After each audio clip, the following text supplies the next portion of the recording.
네, 역시 오늘도 잘 지내고 계시지요? 이제 고린도 전서를 계속 보는 중에 있습니다. 이 고린도 전서에서 바울은 그 고린도 교회의 문제들을 하나씩 다루어 가고 있습니다. 그리고 그 고린도 전서라는 이 편지의 형식은 1장 1절에서 3절까지는 서두 또는 서론 뭐 이렇게 말할 수 있고요. 4절부터 9절까지는 감사를 표현합니다. 그리고 그 후에는 이어서 6장 20절까지 해서 글로의 가족들로부터 전해받은 고린도 교회 문제들을 이야기하기 시작해요. 여기에는 교회의 분열상, 가족 관계에서의 음행에 관한 일, 그리고 교인들 사이에서의 소송, 창녀와의 음행 문제 등을 다룹니다. 그 다음 고린도전서 7장부터 15장까지에선 고린도 교인들이 바울에게 따로 편지로 질문한 문제들을 다루어 줍니다.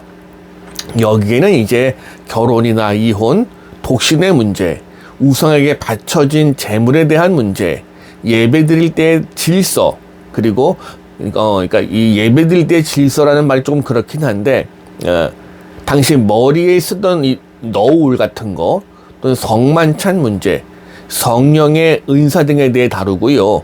마지막으로 몸의 부활에 대해 짚고 넘어갑니다. 16장은 마지막 장으로 결말 부분으로 나누어지게 돼요.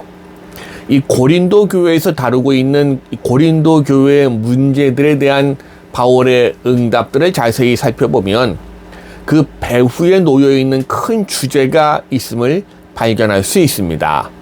바울은 다양한 주제, 다양한 문제들을 다루는데 그때그때 서로 다른 기준을 적용한다거나 변덕스럽게 이야기하지 않습니다. 바울은 그 모든 문제들이 본질적으로 하나의 뿌리를 가지고 있고, 그러니 그 모든 문제들의 해결에서 가장 중요한 이 원칙, 그건 교회는 그리스도의 몸이고 그리스도인들은 그 몸의 지체라는 공동체 신학, 공동체성을 가져야 함을 강하게 이야기합니다. 그래서 고린도전서 12장 27절은 너희는 그리스도의 몸이요 지체의 각 부분이라 설명합니다.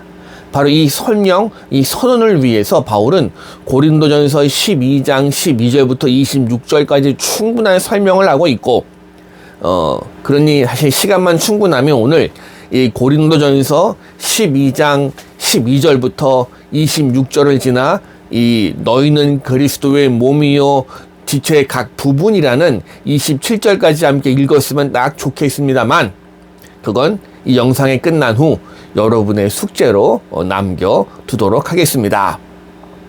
바로 이 부분, 그러니까 12장 12절부터 27절까지 해서 바울이 제일 먼저 강조하는 건 다양성입니다.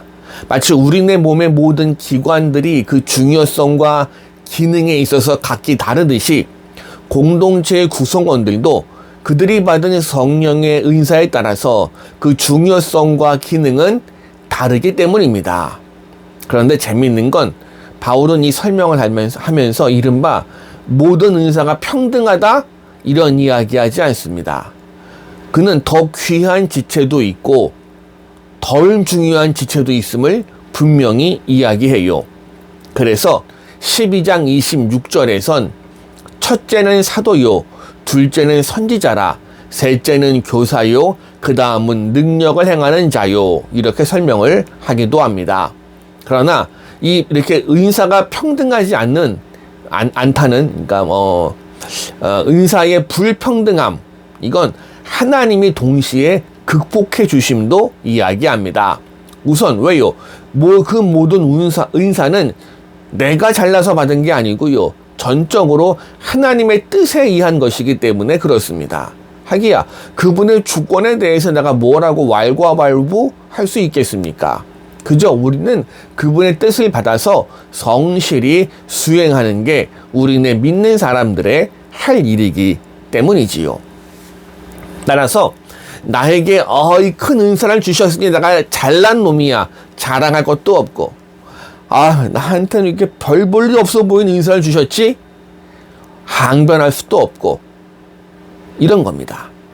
또한 동시에 이렇게 다양성을 이야기하면서 바울은 두 번째로 우리의 모든 지체, 머리, 눈, 손, 발, 코 모든 지체들이 각자의 고유한 기능을 갖고 있다는 점에서 똑같이 중요하다 이야기합니다.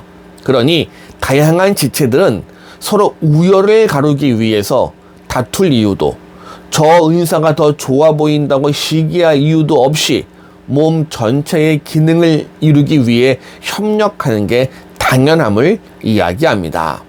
자, 그러면서 이 다양성, 동시에 공동체의 특징은 통일성을 가져야 함을 이야기하지요. 왜? 한 성령에 의해서 한 몸으로 묶여진 그리스도인들은 그 안에서 서로 다른 역할을 수행하면서 공동체 전체의 목적과 사명을 이루어 가야 되기 때문입니다.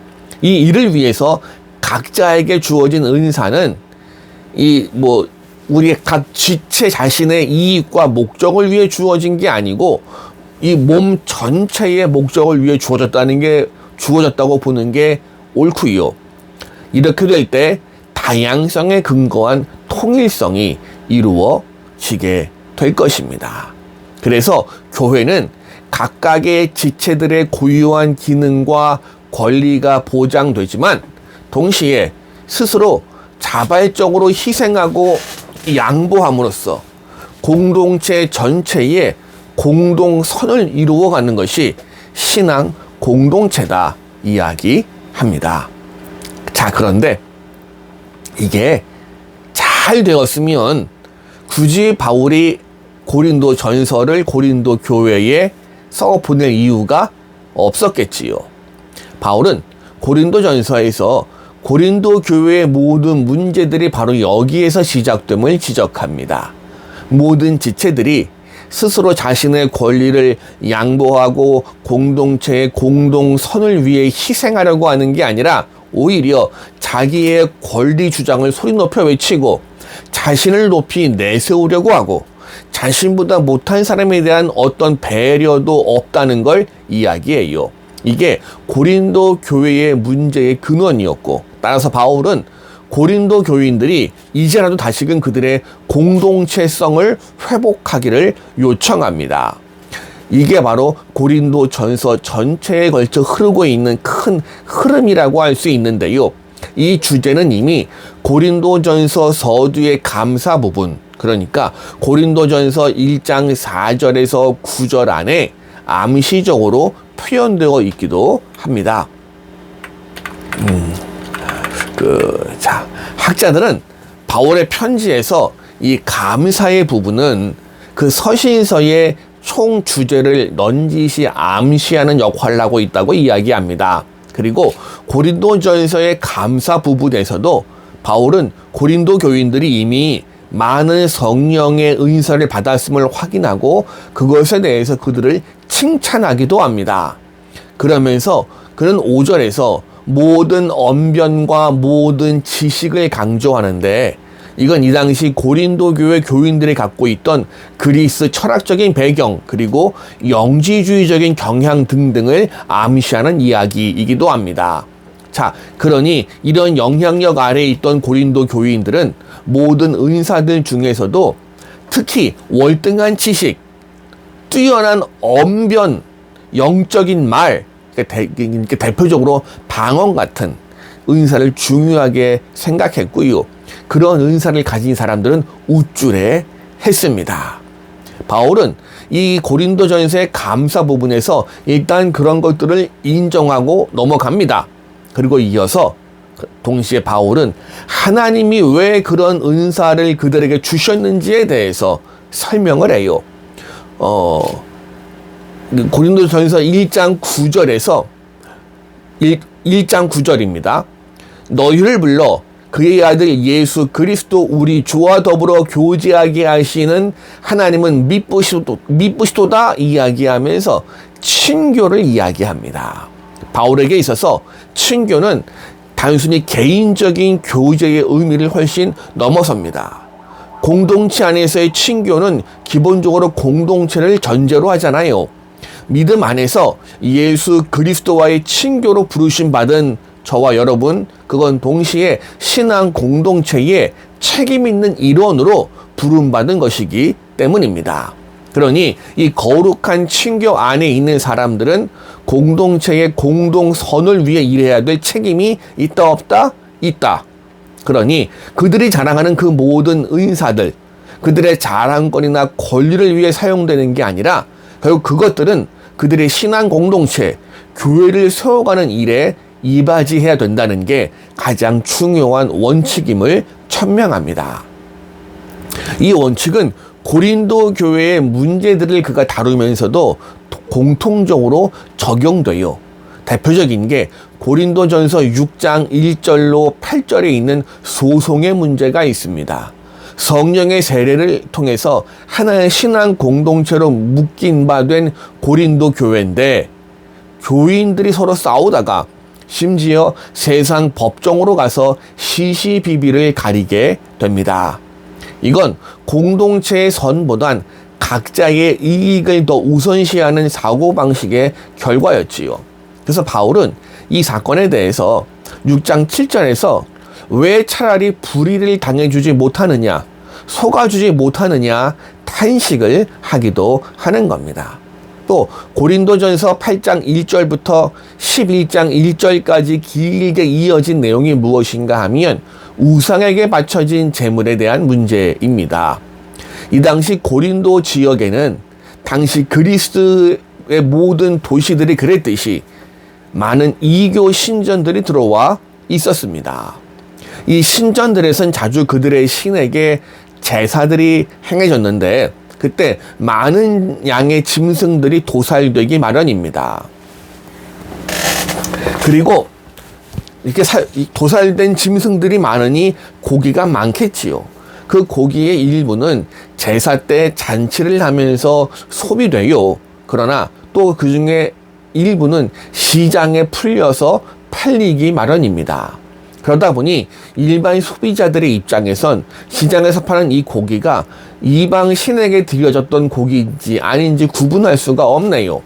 이런 이유로 좀 소심했던 신자들은 간접적인 우상 숭배가 싫어서 고기를 아예 먹지 않으려고 합니다.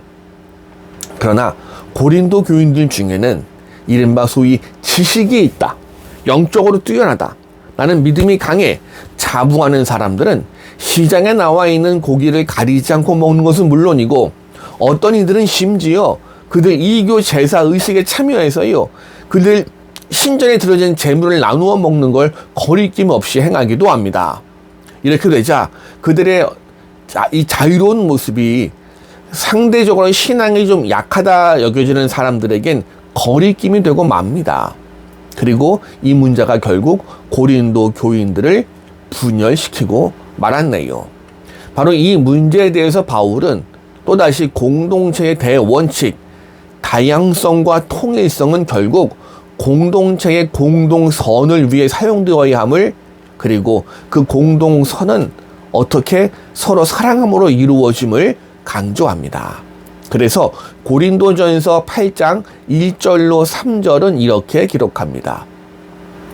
우상의 제물에 대하여는 우리가 다 지식이 있는 줄을 아나 지식은 교만하게 하며 사랑은 덕을 세우나니 만일 누구든지 무엇을 아는 줄로 생각하면 아직도 마땅히 알 것을 알지 못하는 것이요, 또 누구든지 하나님을 사랑하면 그 사람은 하나님도 알아주시느니라. 여기서 바울은 지식은 교만하게 하고 사랑은 덕을 세운다라고 공동체의 공동선이 무엇인지를 강하게 이야기합니다. 그리고 이 사랑이야말로 그리스도인들이 추구해야 될 최고의 은사임을 우리에게 명백하게, 우리에게 사랑장으로 알려져 있는 고린도전서 13장에서 다시 한번 또 강조합니다. 자, 그러니 이 고린도전서를 마치면서 물어볼 수밖에 없습니다. 오늘 우리는 어떻습니까? 지식으로 점점 교만해져 가는 중에 있습니까? 아니면 사랑으로 서로를 위한 덕을 세워가며 공동체를 아름답게 만들어 가고 있으십니까?